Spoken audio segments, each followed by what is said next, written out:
अस्सलामुअलैकुम। मैं आज बहुत ज़रूरी बातें आपसे शेयर करना चाहता हूँ और बहुत ही गंभीर विषय है आज का। बहुत गंभीर विषय ये है कि इस वक्त जो हालात हैं पूरे देश के और ख़ास तौर से हमारे उत्तर प्रदेश और उत्तर प्रदेश में वो आगरा, हालात ये हैं कि बद से बदतर लोगों के पास 2 वक्त का खाना नहीं है। लोग इतना परेशान हैं कि शायद उनकी ज़िंदगी में इससे बुरे दिन कभी आ नहीं सकते, ना कभी आए होंगे और अल्लाह ना करे कभी आगे आएँ। आज हर इंसान परेशान है। लगभग 2 महीने से कारोबार बंद हैं, जिनकी दुकानों पर नहीं जा रहे हैं। जो लेबर हैं, कारीगर हैं, वो फैक्ट्रियां बंद होने की वजह से उनके काम धंधे बंद पड़े हुए हैं। लगातार 2 महीने से आदमी अपने घर पे बैठकर जो जुड़ा हुआ जमा पैसा था वो खर्च कर रहा था।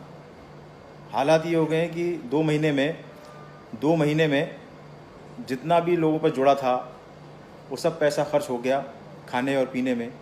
आज हालात ये हैं कि आगे के लिए लोगों के पास कुछ नहीं बचा और हमारी गवर्नमेंट, हमारी सरकारें कोई भी ठोस कदम नहीं उठा रही हैं। ये आज का जो माहौल है, केवल किसी एक धर्म या जाति के लोग परेशान नहीं हैं।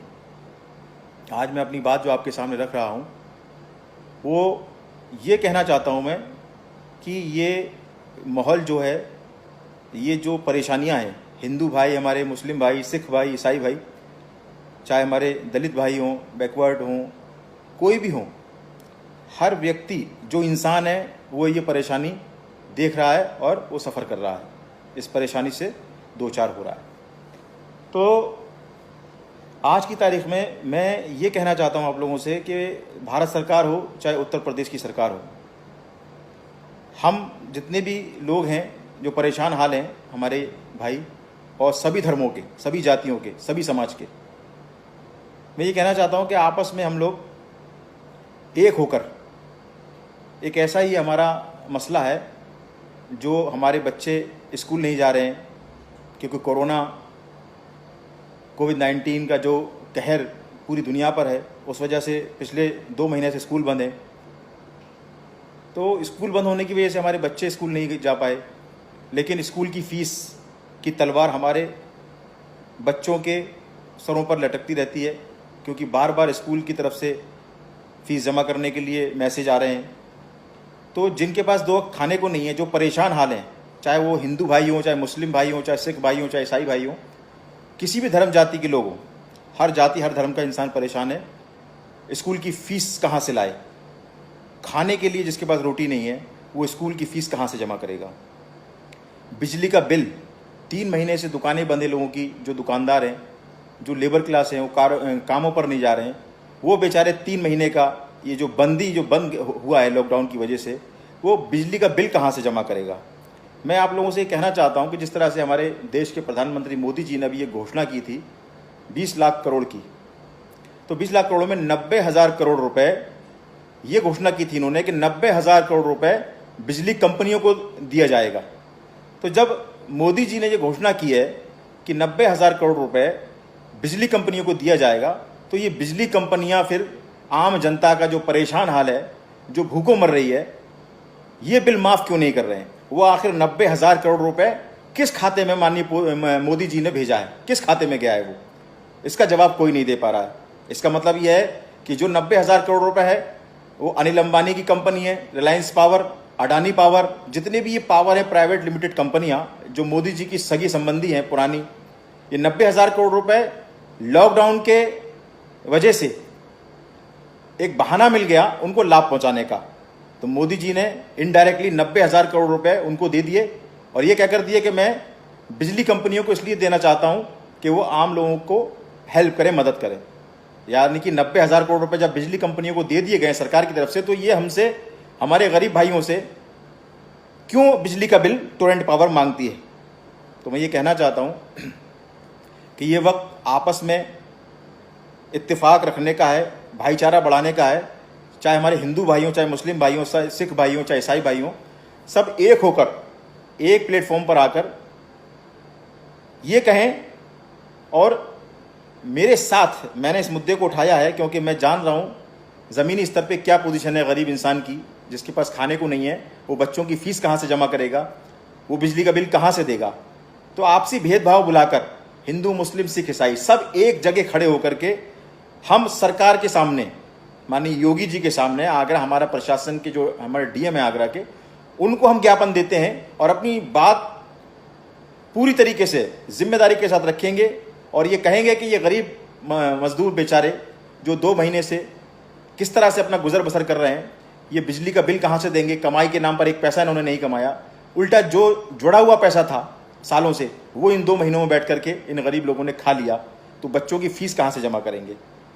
तो मैं ये कहना चाहता हूँ कि हम लोगों को इकट्ठा होकर इस बात को उठाना है और आप सभी लोगों को मेरा साथ देना है ताकि मैं प्रशासन से और उत्तर प्रदेश के मुख्यमंत्री माननीय योगी जी के सामने इस बात को रख सकें मजबूती के साथ, ताकि हमें इस बात से और इस बड़ी परेशानी से, बिजली के बिल से राहत मिल सके और बच्चों की जो स्कूल की फ़ीस है वो हमें 3 महीने की माफ़ कर दी जाए, बिजली का बिल 3 महीने का माफ़ कर दिया जाए, जिस तरह से और दूसरी सरकारों ने किया है। मध्य प्रदेश की जो सरकार है कांग्रेस की, वहाँ पर बिजली भी 3 महीने की फ्री कर दी गई है, स्कूल के लिए भी रियायत बरती गई है, वहाँ फीस माफ़ कर दी गई है। तो उत्तर प्रदेश की गवर्नमेंट जिन्होंने कहा था कि इस बार हमें मौका देकर देखिए और हम गरीब जनता का साथ देंगे, तो कहाँ गरीब जनता का ये लोग साथ दे रहे हैं। मेरी मांग है उत्तर प्रदेश सरकार से, आगरा प्रशासन, डीएम साहब से भी मैं कहना चाहता हूँ इस वीडियो के माध्यम से, क्योंकि कोविड-19 कोरोना वायरस की वजह से मिलना इस वक्त मुनासिब नहीं है, लॉकडाउन लागू है। तो लॉकडाउन 31 तारीख को जैसे ही ख़त्म होता है, वैसे तो मैं डीएम साहब से अभी बात करूंगा, फ़ोन पर अवगत कराऊंगा इन सारी चीज़ों से उनको कि स्कूल की फ़ीस माफ़ कराइए और बिजली का बिल माफ़ कराइए 3 महीने का। और लॉकडाउन के बाद मैं खुद स्वयं जाकर के डीएम साहब से मिलकर ज्ञापन दूंगा और अगर हमारी सुनवाई नहीं हुई तो उसके बाद हम लोग एक जनहित में सर्व समाज को साथ लेकर एक आंदोलन खड़ा करेंगे। और आंदोलन केवल इस बात का होगा शांतिपूर्ण तरीके से। हम लोग अहिंसावादी लोग हैं, हमें संविधान ने वो अधिकार दिया है, ये लोकतंत्र है, लोकशाही, लोकतंत्र, डेमोक्रेसी। ये अंग्रेजी हुकूमत नहीं है ब्रिटिश टाइम की कि अगर हमने आवाज़ उठाई तो हमको प्रताड़ित किया जाएगा या परेशान किया जाएगा। लेकिन मैं ये कहना चाहता हूँ कि ये मांगे हमारी नहीं मानी गई, बिजली माफ़ और स्कूल की फ़ीस माफ़, इसके लिए अगर हमें जेल भी जाना पड़े, मुझे मोहम्मद बशीर को, तो मैं जेल जाने से भी पीछे नहीं हटूंगा। लेकिन जो गरीब मजलूम, जो मजदूर बेचारे भूखों मर रहे हैं, जिनके पास खाने को रोटी नहीं है, वो बिजली का बिल कैसे भरेंगे 3 महीने का, बच्चों की फ़ीस कैसे देंगे। तो मैं अनुरोध करता हूँ, विनम्रता पूर्वक निवेदन करता हूँ शासन से और उत्तर प्रदेश सरकार से, मैं डीएम साहब से भी निवेदन करता हूँ, अनुरोध करता हूँ कि इस पर गौर फरमाइए। आप बहुत संवेदनशील व्यक्ति हैं, आप बहुत गंभीर व्यक्ति हैं, आप जान रहे हैं इस वक्त देश के लोगों की क्या हालत है, कितना परेशान है लोग। तो मैं ये कहना चाहूँगा हमारे आगरा डीएम से कि बिजली का बिल 3 महीने का टोरेंट माफ़ करें और स्कूल की फ़ीस 3 महीने के स्कूल माफ़ करें। और ये केवल शहर में लागू ना हो, हमारे जितने गांव देहात जो आगरा ज़िले के अंदर आते हैं जहां सरकारी लाइट है, उनको भी, किसानों को भी, वहां के लोगों को भी राहत मिलनी चाहिए। पूरे ज़िले के 3 महीने के बिल बिजली के माफ़ होने चाहिए और 3 महीने के बच्चों की फ़ीस माफ़ होनी चाहिए, क्योंकि इस वक्त बहुत दयनीय हालत है। इंसान दाने दाने को परेशान है, जो जुड़ा हुआ था सब ने खर्च कर दिया, अब किसी के पास कुछ नहीं बचा। तो मैं ये कहना चाहूँगा 31 तारीख को लॉकडाउन की कुछ कंडीशंस के साथ खोला जा सकता है।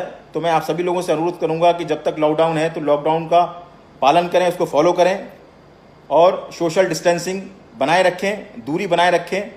और कोरोना से हम सबको मिलकर लड़ना है और इसको हराना है। हम लोग आपस में, चाहे हमारे हिंदू भाई हों, चाहे मुस्लिम हों, चाहे सिख हों, चाहे ईसाई भाई हों, मैं सभी से कहना चाहता हूँ ये वक्त एक होकर के इस मुद्दे को उठाना है, ताकि हमें 3 महीने के लिए बच्चों की फ़ीस से छूट मिल जाए, निजात मिल जाए और बिजली के बिल से। ये तभी संभव है जब हम सब लोग मिल करके, एकजुट होकर के भेदभाव बीच का ख़त्म कर देंगे कि कौन हिंदू, कौन मुस्लिम, कौन सिख, कौन ईसाई। ये समझ लें कि हम इस वक्त इंसानों पर ये परेशानी आई हुई है और हम इंसान की हैसियत से, इंसानियत की हैसियत से सब लोग मिलकर इस लड़ाई को लड़ने का काम करेंगे और सरकार से मांग करते हैं कि 3 महीने का बिजली का बिल माफ किया जाए और 3 महीने की बच्चों की फीस माफ की जाए। बस यही कहना चाहता हूं, कीप डिस्टेंस, दूरी बनाए रखें। कोविड-19 कोरोना का जो कहर है उससे हम तभी बच सकते हैं जब हम अपने घरों में रहेंगे, घरों में रहें, सुरक्षित रहें, सेफ रहें और जब तक लॉकडाउन है तब तक लॉकडाउन का पालन करें। बस यही कहना चाहूँगा। जय हिंद, जय भारत, अल्लाह हाफिज़, अस्सलाम वालेकुम।